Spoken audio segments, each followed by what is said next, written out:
Welcome back. In this video, we're going to take care of the view model because it's really in the way of everything. So it really will help us throughout the entire application. So it's just good to have it ready. And therefore, let's go ahead and set it up. It's going to be quite simple. So let's just create this main view model class, which will inherit from ViewModel. And now what should it do? What do we want it to do? Well, basically we just want it to hold the current screen. So that's pretty much it. We don't need anything else. It just needs to know private val current screen, which will be a mutable state of screen, which I'm going to set to a mutable state of our screen dot,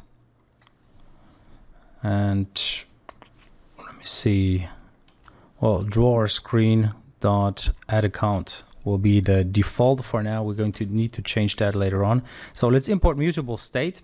Now I'm going to have an exposable variable current screen, which will just be a mutable state of screen. And then we'll have a get method, which will just give us the current screen. And if we ever want to set the current screen, we're going to have the set method as well, current screen, which takes in a screen, which then basically just overrides the value of the current screen with whatever screen we are passing. Okay, and here I need to write it correctly, like so.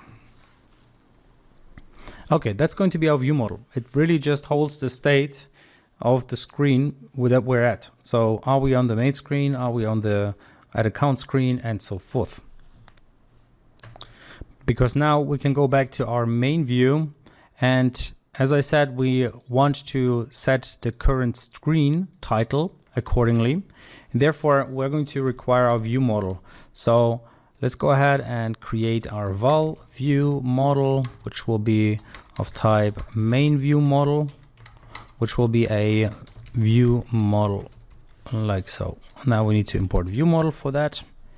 And now we can use our view model here inside of another variable, a remember variable, which will hold the current screen. Okay, current screen, which will be remember view model dot current screen, and not like so, view model dot current screen dot value, like so. And now we can use that current screen for the remember title. So instead of it always being an empty string, or like a string that doesn't have any content, then we're going to use a current screen dot title instead for our title.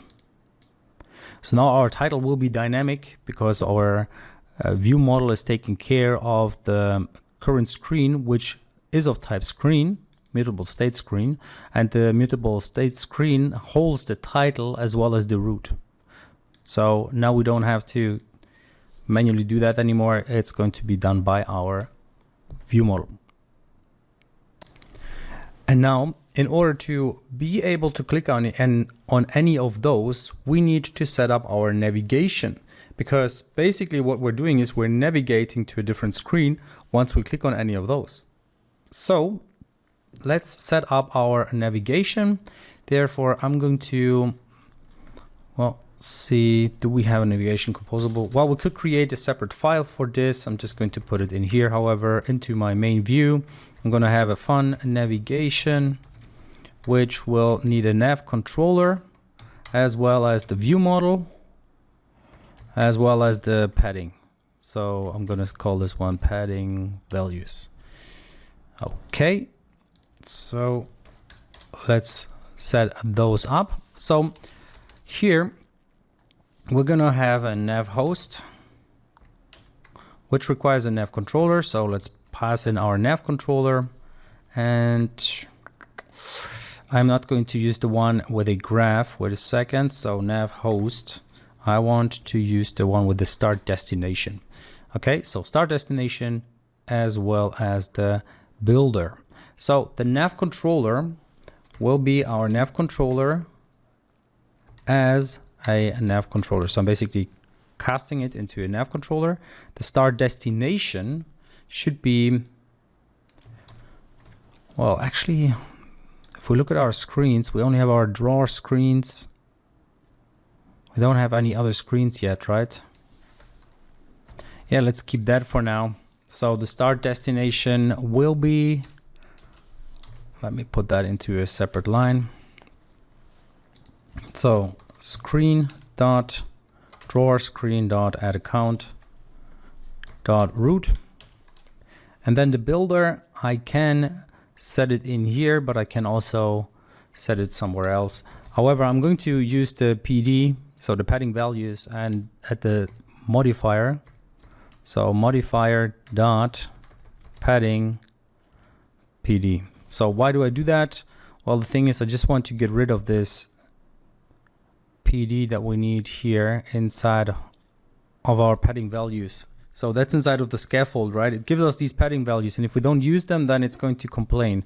And that's what I want to get rid of by using this padding here. Now this nav controller, it gives me the option to use this nav graph builder. So I could use it as the builder property, but I also can use it as the content of the nav host, so that I don't have to do that in the nav builder. And here I can have my different composables. So the different screens that we wanted to have, right? So screen dot, and we're going to have our drawer screen dot account dot root, and this one will send us to the account view. Currently we don't have that. And then we have the composable, which requires the screen dot drawer screen dot subscription dot root. And here again, we would have the subscription screen. Now, why do we only have two here? Didn't we have three options?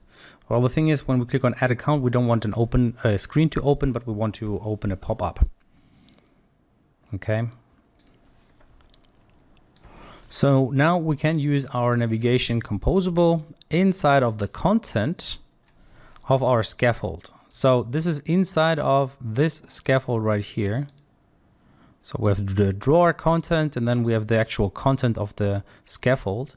And that's where I don't want to just display a text. I want to use the navigation for it. So here I'm going to pass our navigation controller as the controller, the view model as the view model, and it as the PD.